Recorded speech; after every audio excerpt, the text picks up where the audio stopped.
The reckoning, when regret has your eyes. Attention.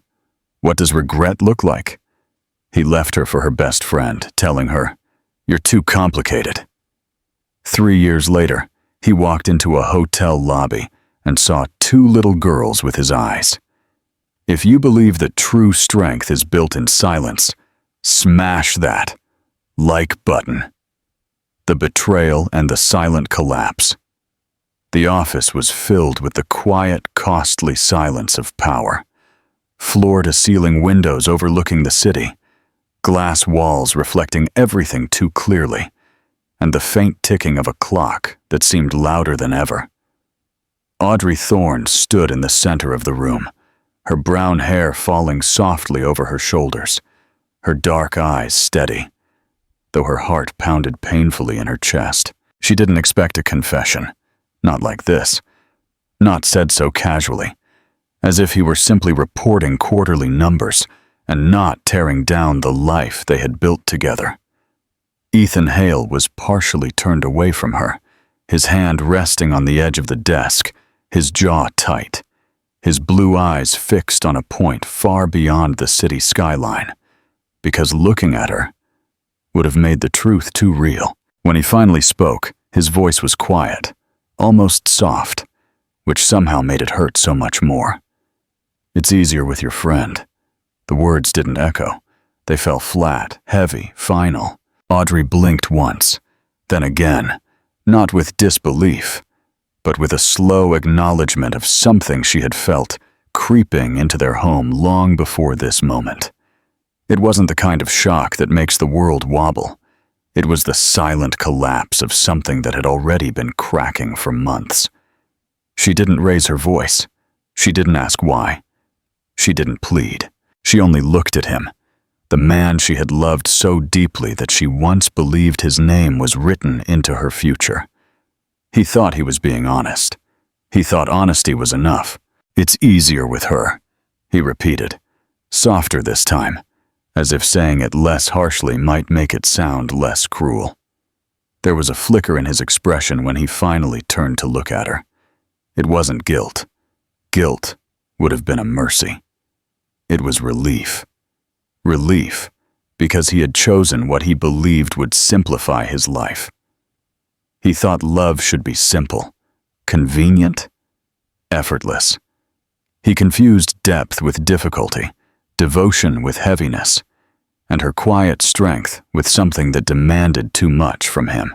Audrey inhaled slowly, her chest tight, but her back straight. She had spent months noticing the texts he answered too quickly, the late meetings that weren't really meetings, the careful avoidance whenever she mentioned Serena's name. She had tried to ignore it, because love sometimes fosters patience to the point of self-harm. But now there was no more room to pretend otherwise. She spoke, but her voice was not sharp. It was quiet, measured, the voice of someone walking out of a burning building who refuses to carry the smoke with them. "Then go," she said. Not an order, a release. His jaw tightened, as if he hadn't expected her to make it so easy. Perhaps he had imagined tears, pleas, desperation. Maybe he had wanted to feel desired on the way out. But Audrey had already learned something he hadn't. Sometimes, dignity is the only thing you can save when someone chooses to leave.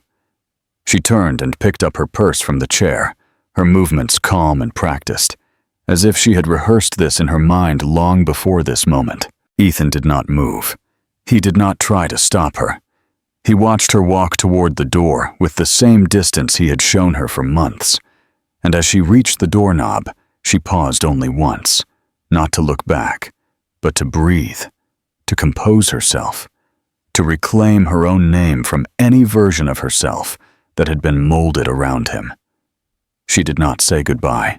When the elevator doors closed behind her and the lobby opened before her, the outside world felt too bright, too loud, too real.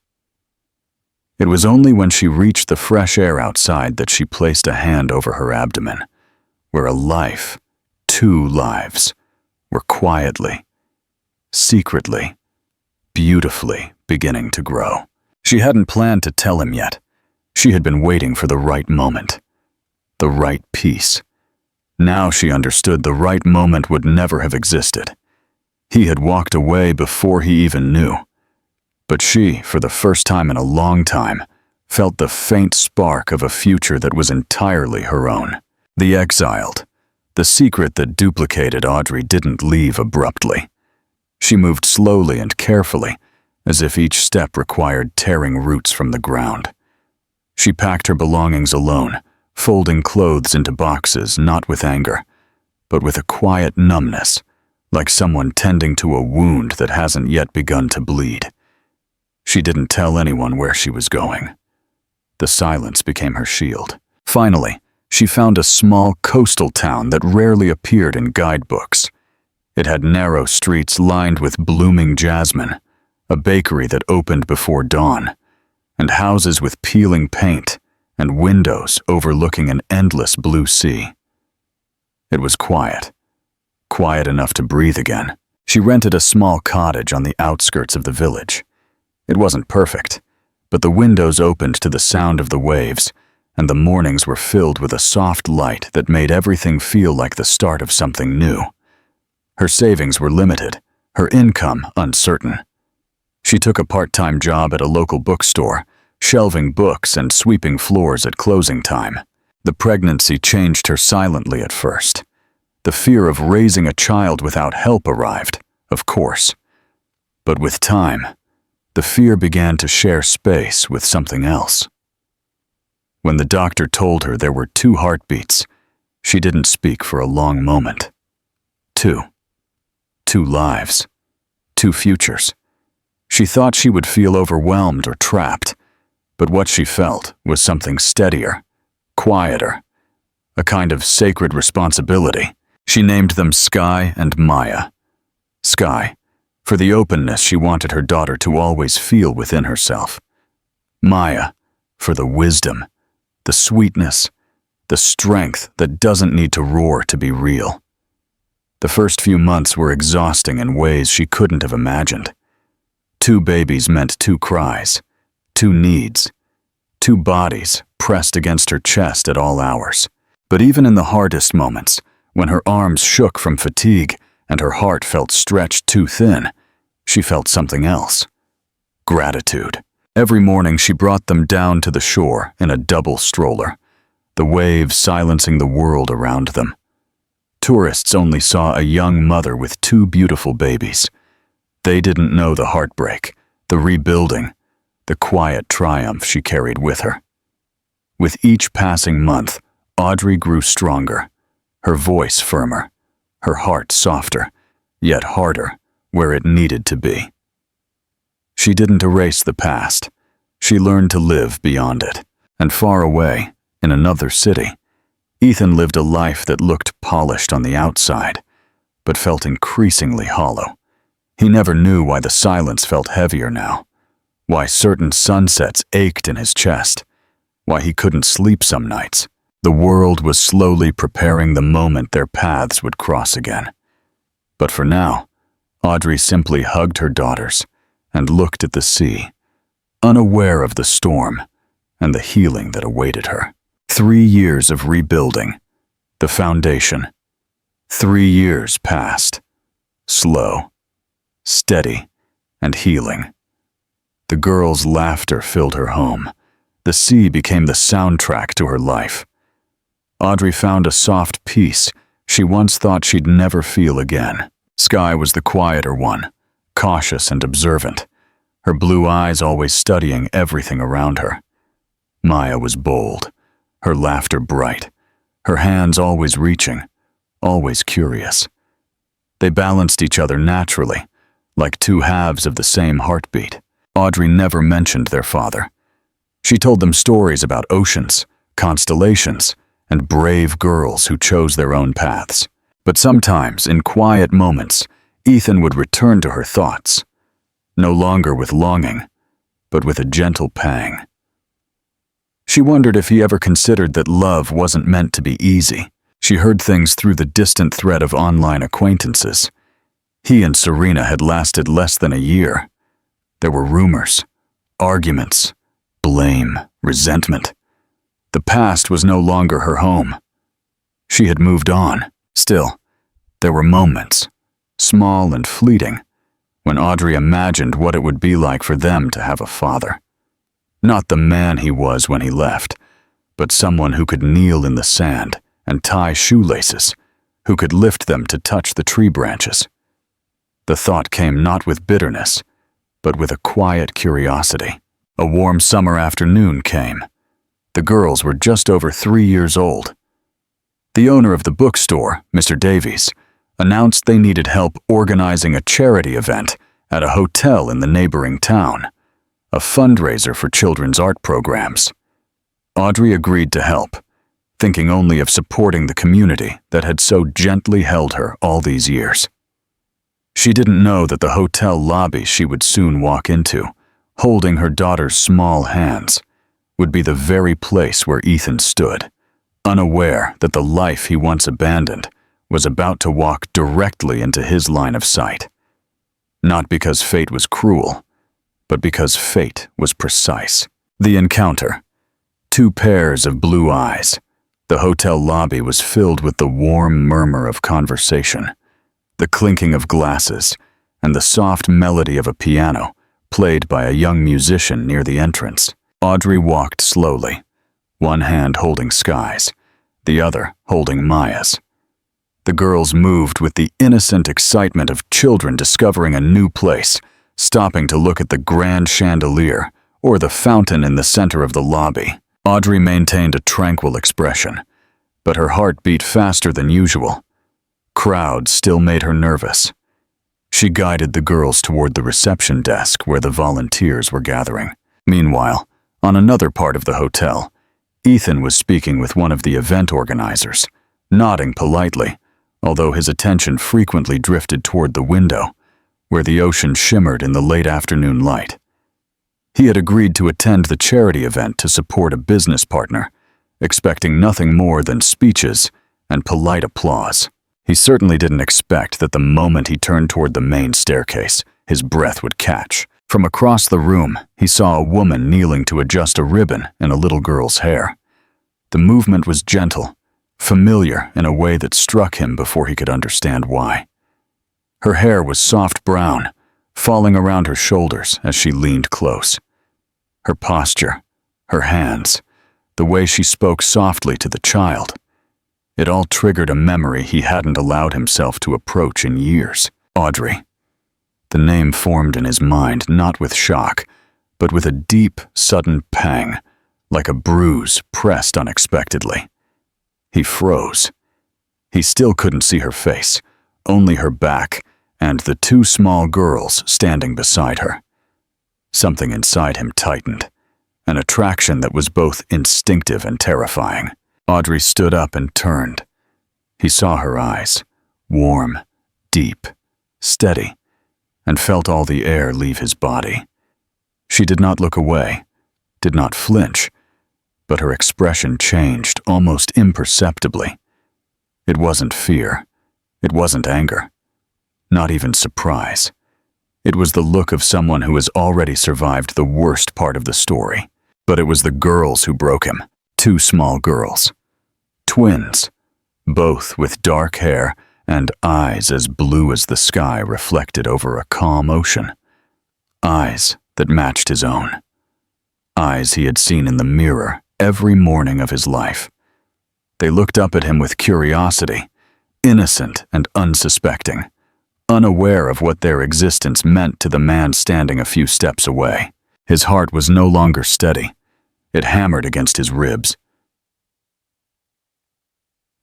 every beat resounding with a realization that struck deeper than anything he had ever felt. He took a single step forward, then another, slowly, as if the ground beneath him might shatter if he moved too fast. The noise of the lobby softened into nothing. The room seemed to shrink until there were only 4 people in it: himself, Audrey, and the 2 little girls who were clearly his daughters. When he spoke, his voice was fractured, as if it had traveled a long way to reach the surface. Audrey. She did not speak immediately. Her hand curved protectively around Sky.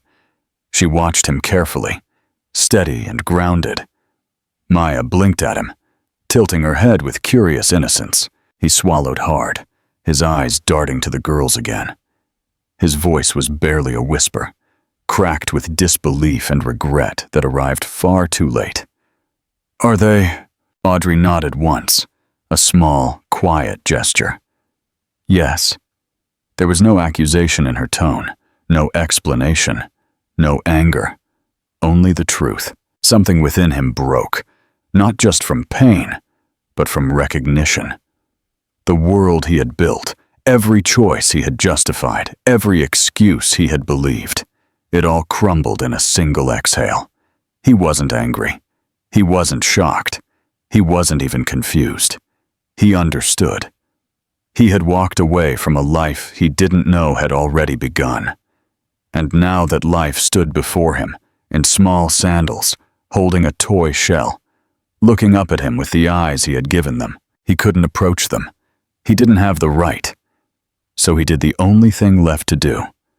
He looked at Audrey, truly looked at her, and for the first time in years, his voice held no certainty, no armor. "I didn't know," he said, and the words trembled. But beneath them, unspoken, lived a deeper truth. If I had known, everything would have been different. Audrey held his gaze, strong and unyielding. "That," she said softly, "is exactly why I didn't tell you." And in that moment, both their lives changed again. Not backward. Forward, towards something neither of them understood yet. The slow rebuilding. Not regret, but presence. He didn't leave the hotel that day. He couldn't. He walked, needing air. But the ocean breeze did nothing to calm the storm inside him. He had lost many things in life, but none had hit him like this. The certainty that he had missed the first steps, the first words, the first time they had said, "Mommy." He felt it in his chest like something raw and open. He didn't deserve to mourn it, yet the pain came anyway. Finally, a small voice broke the fog. "Mommy says we shouldn't talk to strangers." He turned slowly. Sky was a few feet away, her small hands clasped, her posture cautious, but unafraid. Maya hovered behind her, holding a seashell against her chest like a shield. Ethan knelt so he didn't loom over them. His breath shook as he spoke. "You're right. Your mom is very wise." Sky's eyes, his eyes, studied him intently. Maya, bolder in emotion than her sister, stepped closer. "Why were you sad?" she asked, her voice small and sincere. He swallowed hard. This moment required the kind of honesty he had always avoided. "Because I missed something very important," he said, choosing each word slowly, carefully. "I didn't know it was mine to miss. They didn't understand. Not fully. But children grasp emotional truths even before language catches up." Maya moved closer first, placing her small hand over his on the railing. It was a gesture so simple and so powerful that he had to lower his head for a moment, blinking back tears he didn't want to shed in front of them. Audrey approached moments later, moving in silence. She simply stood by his side and let the moment unfold. The four of them walked to the quiet garden terrace. The girls sat on the stone step, humming to themselves, exchanging shells and examining petals. Audrey and Ethan stood a few feet apart, not looking at each other at first. He spoke first, his voice tone. "I owed you nothing. I know that now." She didn't reply immediately. "I didn't tell you," she said slowly, "because you had already chosen a life without us. I wasn't going to give you a responsibility out of obligation or guilt. These girls deserve love given freely, not love born of duty." He nodded, and the honesty struck him like a truth he should have always known. "I wasn't the man I should have been," he admitted. "I thought love should be simple, easy. something that didn't require depth. He exhaled, shame flickering in his expression. I was wrong. Audrey did not soften, but she didn't harden either. People change, she said. Some because they want to, others because life forces them. He let out a quiet, painful laugh. I think life finally caught up with me.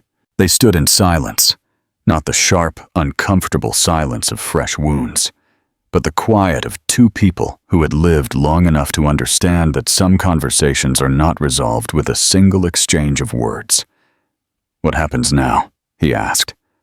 Not demanding, not assuming, just asking. Audrey looked at the girls. We go slow, she said. You have to get to know them. They have to get to know you. No promises you can't keep, no rushing, no reclaiming. His eyes lifted to hers, and for the first time in years, they held something soft, something open. I will earn it, he said quietly. Not just their trust. Yours too. Her heart didn't leap. It didn't break. It simply acknowledged. Whatever they became, it wouldn't be built on apologies or regret. It would be built on presence, on patience, on choice. The sun sank, bathing the garden in warm amber light. The girls called to her, and Audrey walked toward them, her steps light, her hair catching the last glow of the afternoon. Ethan watched the three of them together, the life he missed, but the life he might still enter. And for the first time in years, hope didn't frighten him. It humbled him. It grounded him. And he knew, with absolute clarity, that the hardest part wasn't what he had already lost. It was what he was determined not to lose again. Interactive question. Do you think Ethan is seeking redemption only for the girls, or for Audrey too? Can he ever truly earn back her trust? Let us know your opinion in the comments. Brick by brick, the new commitment. He began coming back to the coastal town every weekend, at first with a quiet hesitation, as if he feared moving too quickly might shatter the fragile balance. He no longer booked expensive suites. Instead, he drove the long road in an old sedan, the engine steady and the drive quiet enough for him to think. He spent most of those trips reliving the years he had missed, trying not to drown in regret, but to learn to carry it without letting it control him. He learned to meet the girls where they were. He sat on the sand and let them set the pace. They showed him their treasures, spoke in excited fragments, and he listened with an attention he had never paid anyone in his corporate life. He discovered that Sky loved drawing patterns in the sand, and Maya loved building things, towers of stones, forts made of driftwood. He didn't try to correct them or direct them. He simply joined them. Audrey watched him from the porch or the path leading to the shore. She observed him the way one observes the weather, not to predict storms, but to understand the air. He was different now. His silence was no longer sharp and cold. It was soft, contemplative. He had learned something she had learned long ago, that love is not loud. Love is a presence. The healing was rarely smooth. One afternoon, Sky refused to hold his hand. She just stood staring at him, her small face crumpled in confusion, as if remembering something unspoken. Audrey watched, understanding that the girls deserved a history free of bitterness. He didn't know about you then, Audrey said gently to Sky. And sometimes adults don't understand what's important until much later, but he knows now, and he's trying. Sky absorbed this in silence. The next day, she put her hand in Ethan's without prompting. He didn't comment. He simply held it, carefully, like something precious. Trust was building, not through speeches, but through moments. Maya, the bold and bright one, tripped while running on the shore and scraped her knee. Instinctively, she didn't run to Audrey, but to Ethan. He lifted her gently, holding her as she cried. When she finally pulled back, her small hand clutching his shirt. She whispered, "Don't go." He didn't promise. He didn't swear. He simply said very quietly, "I won't." As the weeks turned into months, their conversations grew deeper.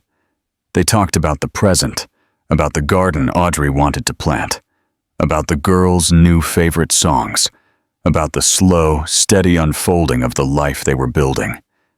And they talked about the future, not in grand pronouncements, but in shared glances, in simple actions, in the quiet way they began to move through space with awareness of each other. One evening, near the end of winter, the four of them walked the beach. Sky walked between her parents, holding both hands. The sky was streaked with lavender and rose, the sun sinking low and slow. Audrey looked at Ethan and realized how different he looked.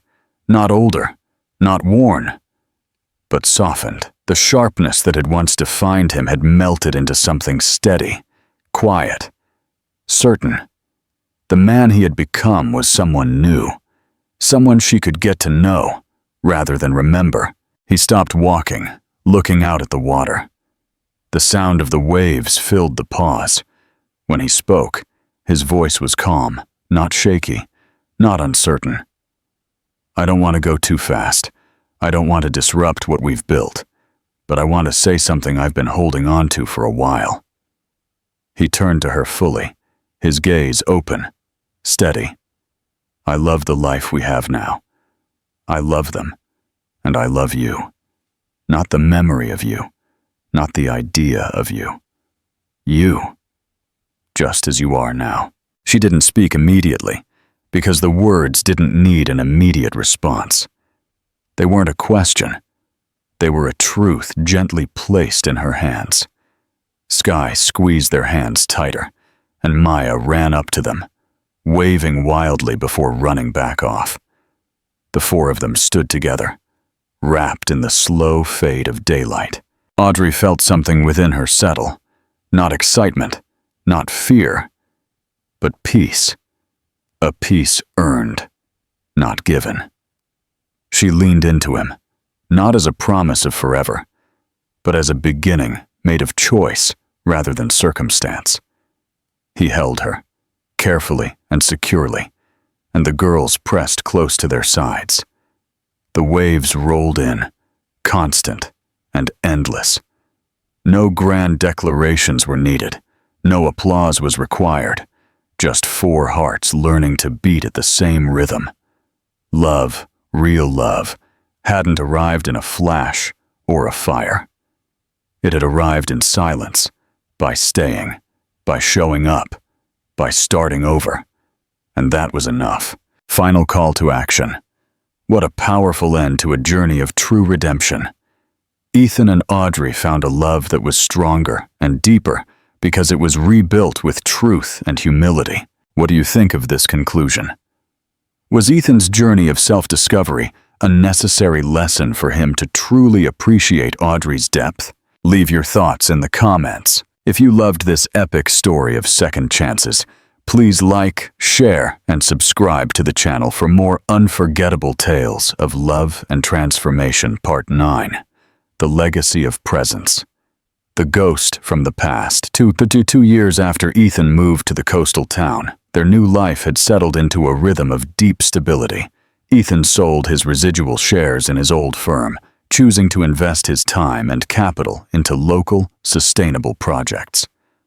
Audrey expanded the bookstore into a community arts center, and their weekends were dominated by beach picnics and helping the girls build elaborate, if structurally questionable, sandcastles. One afternoon, a sharp, unwelcome voice sliced through the calm of Audrey's newly renovated art space.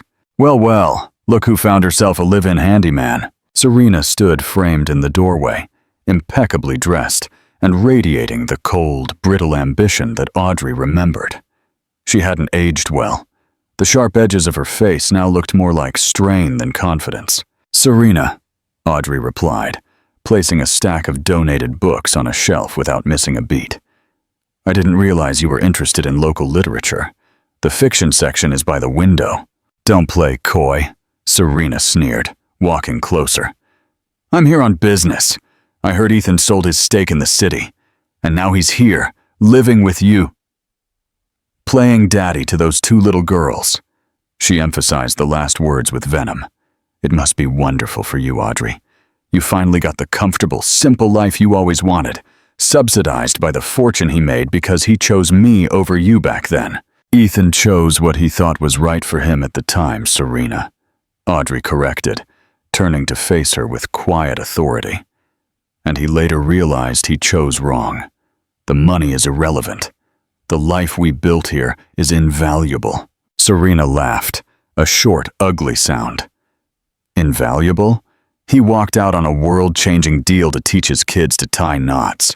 He chose ballast over power, Audrey. And I'm here to remind you what a mistake that was.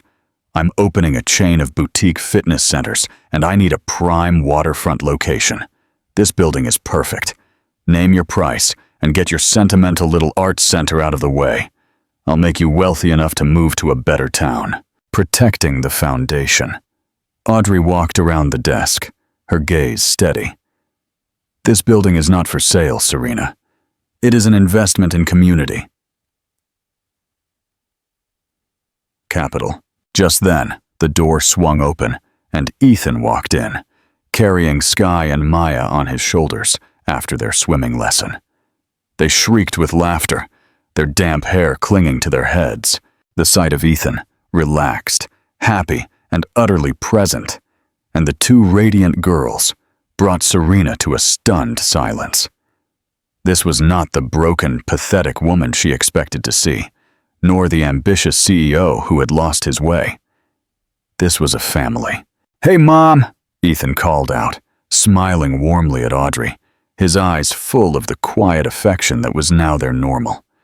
He gently lowered the girls. Serena found her voice, sharp and accusatory. "Ethan, what are you doing? This is ridiculous. You belong in a boardroom, not managing a kids' arts charity. And you," she pointed a polished finger at Maya, "you need to know your father left your mother because she was too much work." Ethan's smile vanished. His voice, usually soft with the girls, dropped to the resonant command that could silence a room. "Serena, leave."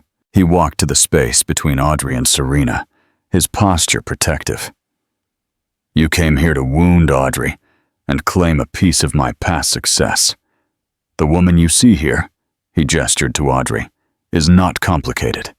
She is deep, she is honest, and she is the foundation of my life. The choice I made 3 years ago was not a mistake. It was the clearest decision I ever made." He stepped closer to Serena. "You mentioned building an empire. I'm building a legacy of presence, stability, and character. That is the only inheritance I care about, and neither you nor your money will ever be part of it. This building is not for sale. Our peace is not for sale. Get out of our home." Serena, faced not with the man she once controlled, but a man rooted in genuine purpose, finally broke. She saw the truth. He was genuinely happy. She was dismissed, utterly and completely, not by anger, but by irrelevance. She turned and fled, her expensive heels clicking rapidly on the wooden floor until she was gone. The unbreakable anchor. Later that evening, after the girls were asleep, Audrey and Ethan sat on the porch, listening to the waves. "She was right about one thing," Audrey murmured, leaning her head on his shoulder. "You gave up a lot of power for this." Ethan wrapped his arm around her, pulling her close. "I thought power was control, Audrey. I learned that power is choice. The choice to be here, the choice to be honest, the choice to love you, not out of convenience, but out of necessity." He reached into his pocket and pulled out a simple salmon and silver key. It wasn't the key to a car or an office. It was the key to the arts center. "I signed the building deed today," he said softly. "It's in your name, to protect the community and to honor the work you built alone. That is the only investment that matters to me now." Audrey took the key, her heart swelling with gratitude and love. This was the man she had always known he could be. A man who saw her worth, protected their family, and understood that the greatest achievement is not found in a boardroom, but in the quiet, constant commitment to the people you love. Their life together wasn't always simple, but it was real. And in the quiet love between them, in the joyful laughter of Sky and Maya, Ethan Hale finally found the profound, meaningful life he had once been too afraid to choose. The siren call of the past one cool morning, while Ethan was reviewing blueprints for a new sustainable housing project he planned to fund locally, he received a phone call from an unknown number. "Ethan, it's Julian Royce. I trust you remember me." Julian Royce was the CEO of his former multi-billion-dollar firm, the man who replaced him, and a longtime rival. "I remember," Ethan replied, his tone guarded. "To what do I owe the call, Julian?" "I'm calling with an offer that will change everything. We're launching a massive, global initiative, a new tech platform designed to stabilize the volatile commodities market. It needs a leader with your vision, your instincts, and your original code philosophy. It's a position of immense power, Ethan. $50 million up front, and a share of the global profits that would make you one of the richest men in the world." Ethan leaned back, a cold sense of detachment washing over him. The numbers were staggering, money that could instantly wipe out global poverty in their small town.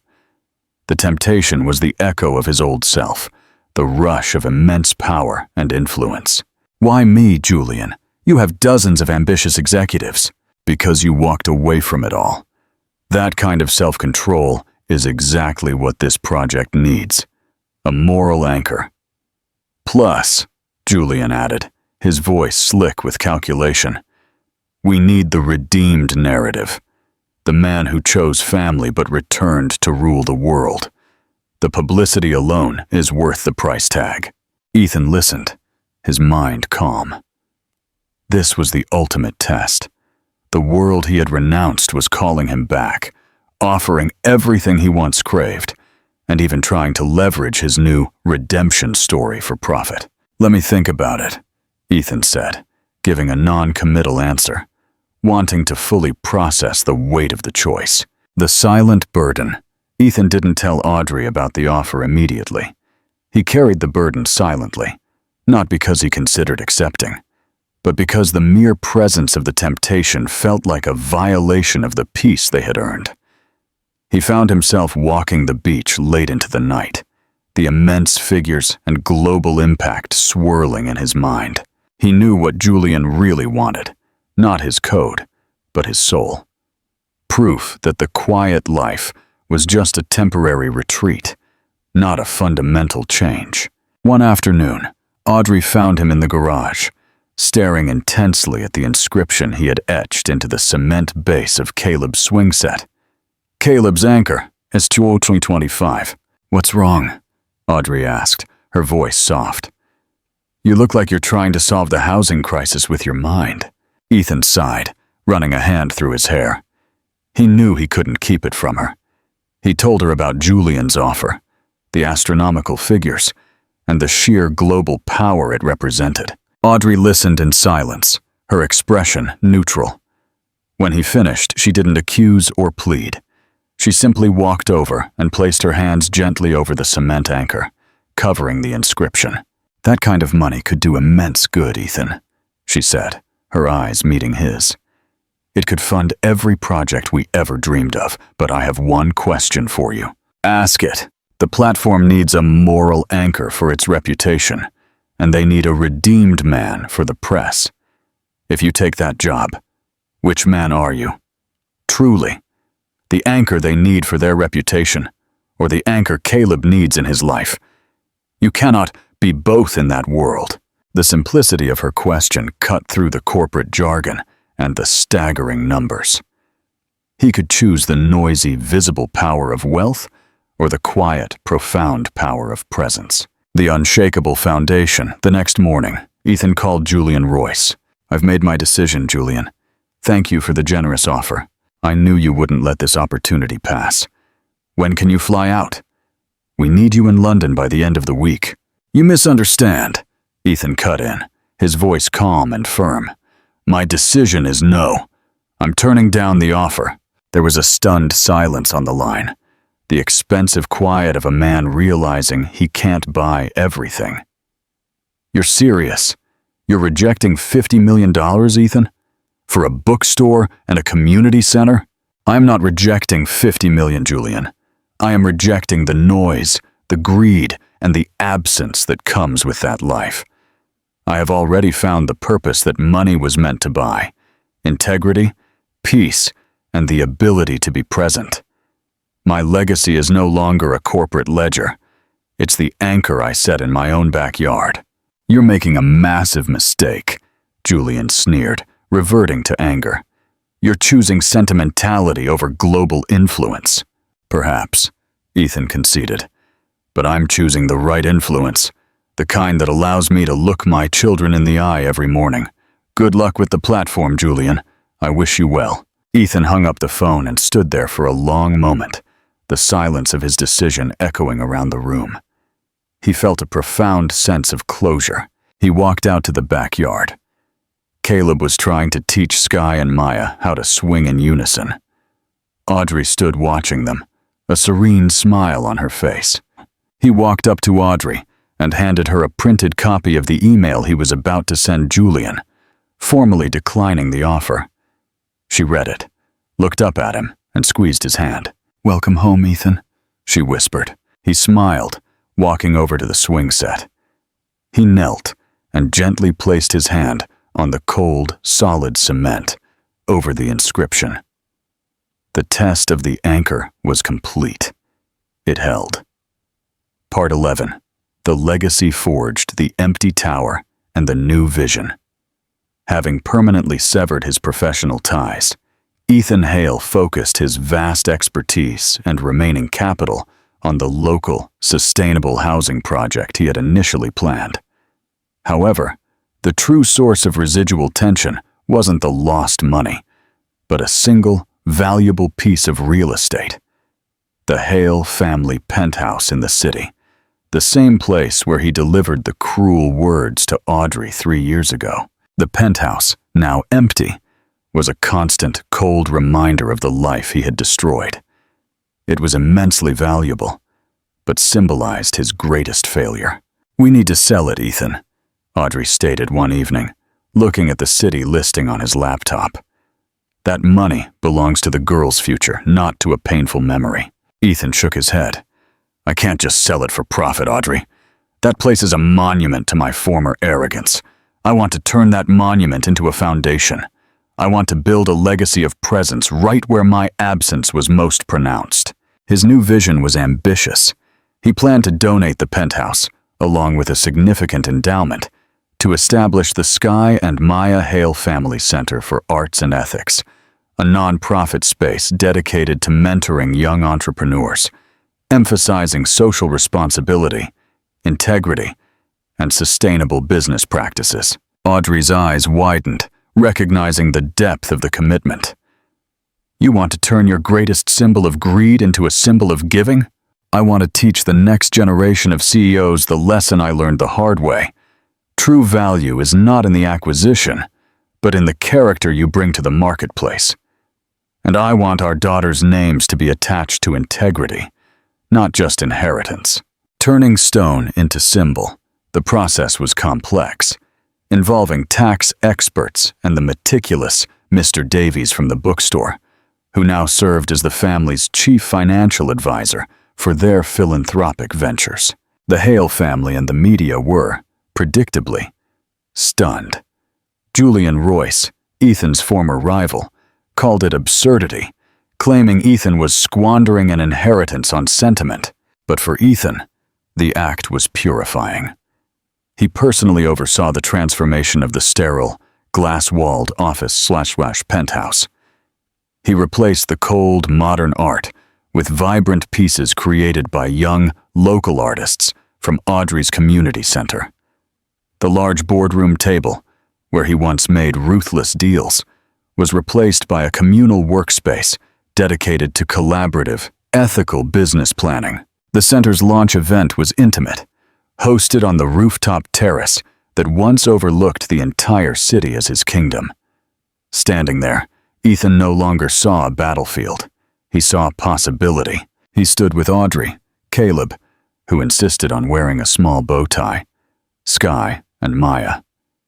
He spoke simply to the invited guests, former colleagues, new mentors, and young entrepreneurs.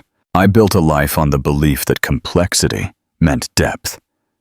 When I chose the easy path over the real path, I lost everything that mattered, Ethan confessed publicly, his voice steady. This center, named for the two little girls who taught me the simplest truth, is dedicated to teaching the opposite.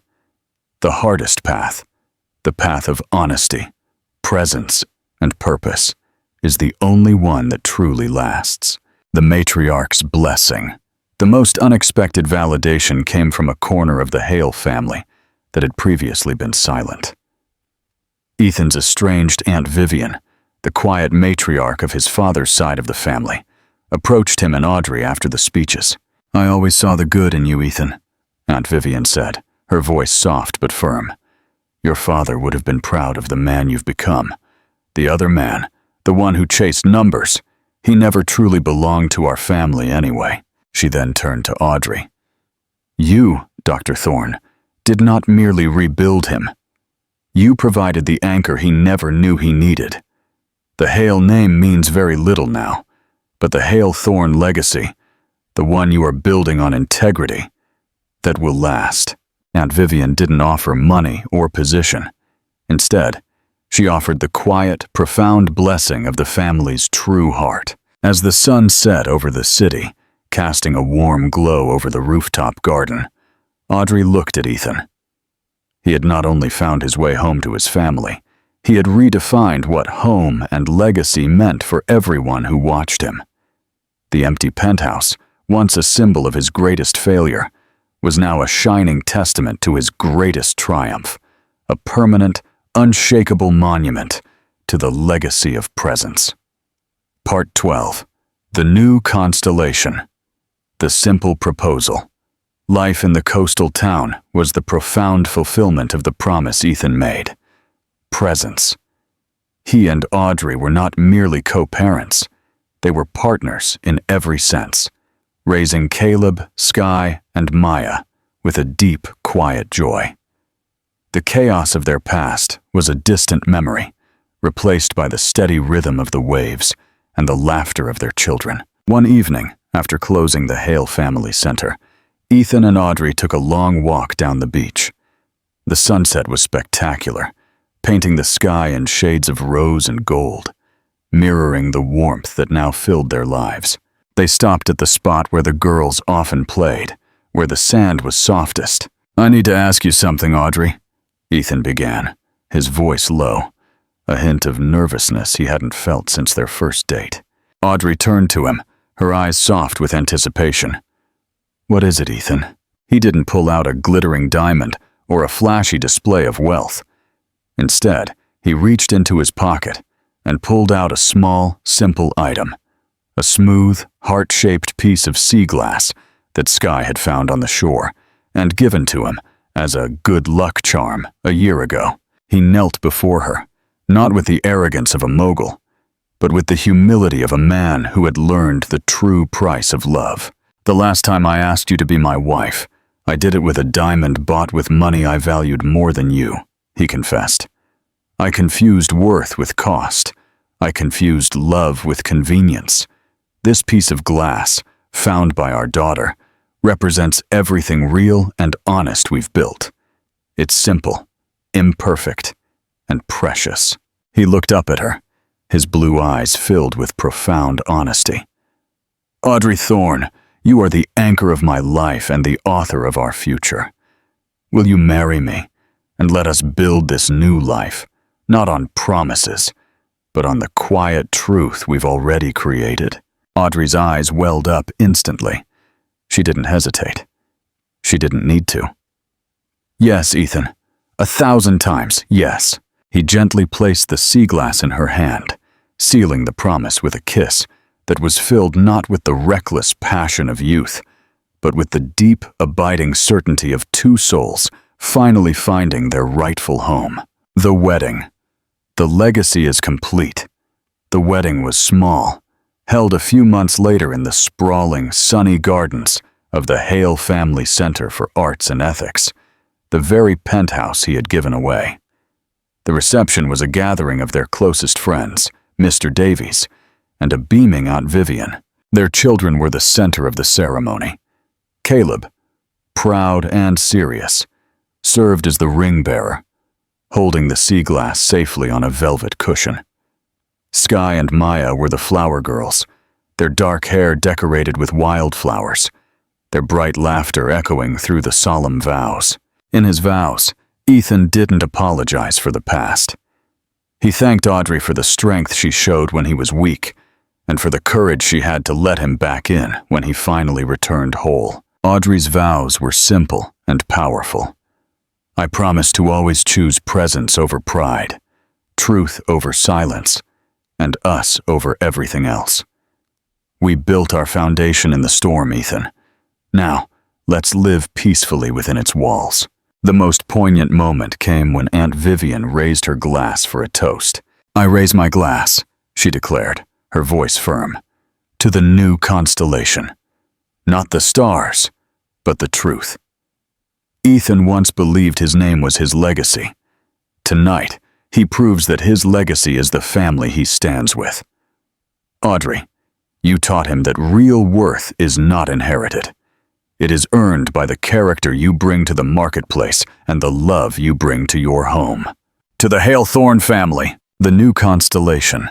As the evening drew to a close, Ethan and Audrey watched their children playing tag beneath the soft glow of the garden lights. Ethan turned to Audrey, pulling her close.